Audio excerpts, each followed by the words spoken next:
तो स्वागत है आप सभी का आपके अपने यूट्यूब चैनल एग्ज़ाम विद्यालय में। आज आपके लिए बहुत इंपॉर्टेंट मैं न्यूज़ लेके आया हूँ, जो कि रहेगी आपका सेशन रहेगा यूनेस्को की विश्व विरासत में शामिल भारतीय धरोहर स्थल। अभी आरआरबी एनटीपीसी में इससे एक ना एक क्वेश्चन अभी पूछ देखने को मिला था।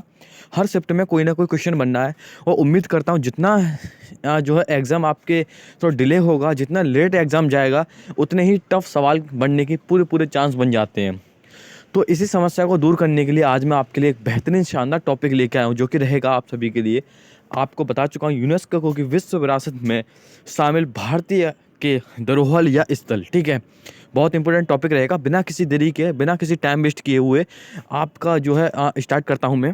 ठीक है, तो सर पहला है आपका ताजमहल। ठीक है, आगरा की आन शान बान। ठीक है, उत्तर प्रदेश में स्थित ताजमहल को विश्व विरासत स्थल में 1983 में जो कि शामिल किया गया था यूनेस्को द्वारा। ठीक है, उम्मीद करता हूँ समझ पा रहे होंगे। यूनेस्को ने विश्व विरासत स्थल में सबसे पहले शामिल किया गया था ताजमहल को 1983 में। क्वेश्चन कैसे आएगा सर? क्वेश्चन आएगा कि जो कि विश्व ताजमहल को यूनेस्को ने ताजमहल को विश्व विरासत स्थल में कब शामिल किया गया था। आपके ऑप्शन होंगे 1983, 84, 85 या 86, एक्सेट्रा एक्सेट्रा।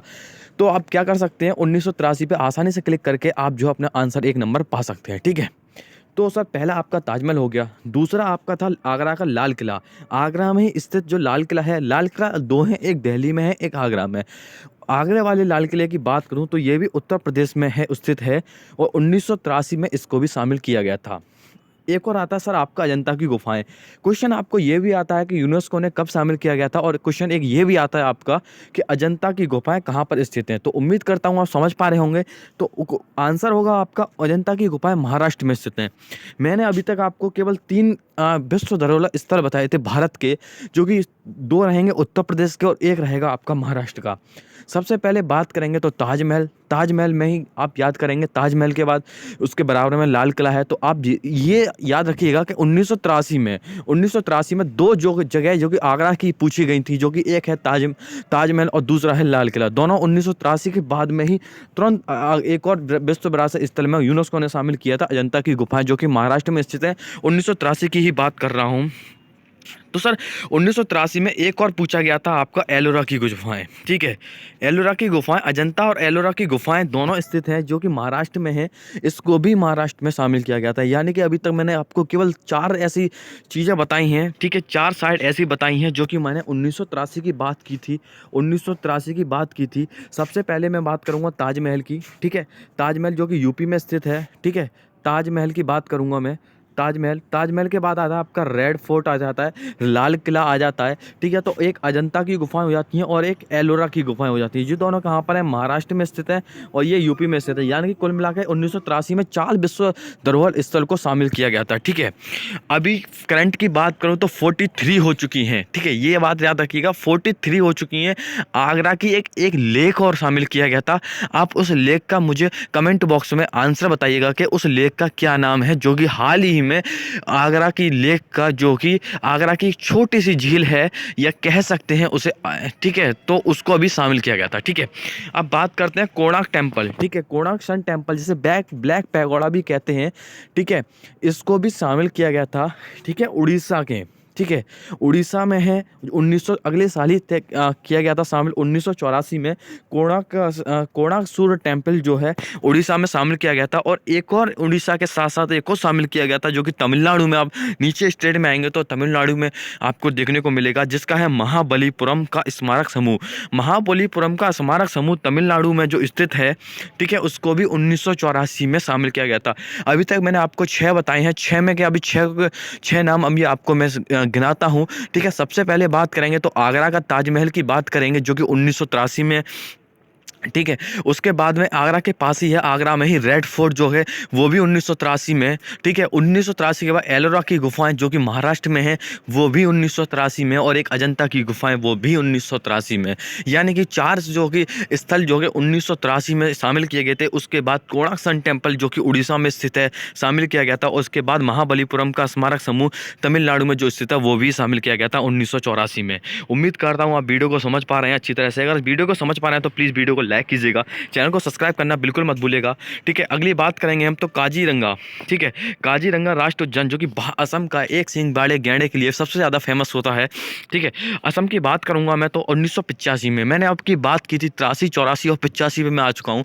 83 में 4 स्थल थे और 85 में 84 में आपको 2 स्थल देखने को मिलेंगे। ठीक है, 2 स्थल कौन कौन से थे? एक तो आपको मिलेगा, सबसे पहले आपको मिलेगा कोणार्क सन टेम्पल, और कोणार्क टेम्पल के बाद में महाबलीपुरम का स्मारक जो कि तमिलनाडु में स्थित है। ठीक है, उम्मीद करता हूँ अगली बार आप समझ चुके होंगे। ठीक है, अब मैं बात करूंगा काजीरंगा राष्ट्रीय उद्यान जो कि असम में स्थित है। 1985 में याद रखिएगा, 1985 में इसको शामिल किया गया था।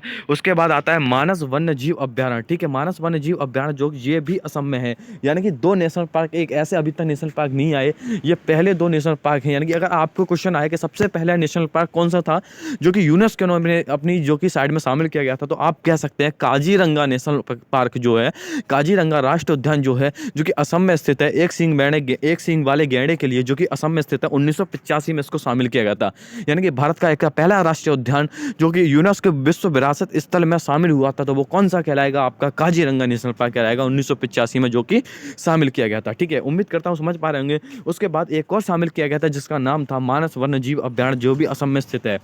केवला देव राष्ट्रीय उद्यान जो कि राजस्थान में है। ठीक है, इस मार्क कीजिएगा, केवल देव लामजाओ जो कि मणिपुर में स्थित है। ठीक है, ये नहीं है केवला देव राष्ट्रीय उद्यान जो कि केवल लामजाओ नेशनल पार्क जो है वो मणिपुर में स्थित है। ठीक है, और पुराने गोवे के चर्च के मठ जो कि गोवा में स्थित हैं, ये भी आपको 1986 में शामिल किया गया था। ठीक है, उम्मीद करता हूँ आप समझ पा रहे हैं। अगली बात करूँगा तो मैं मुगल सिटी फतेहपुर सीकरी की बात करूँगा, यानी कि फतेहपुर सीकरी। ठीक है, और मुगल सिटी के नाम से जानी जाती है फतेहपुर सीकरी जो कि उत्तर प्रदेश में स्थित है। 1986 यानी कि 1983 के बाद 3 साल बाद फिर एक और उत्तर प्रदेश ने हाथ मारा।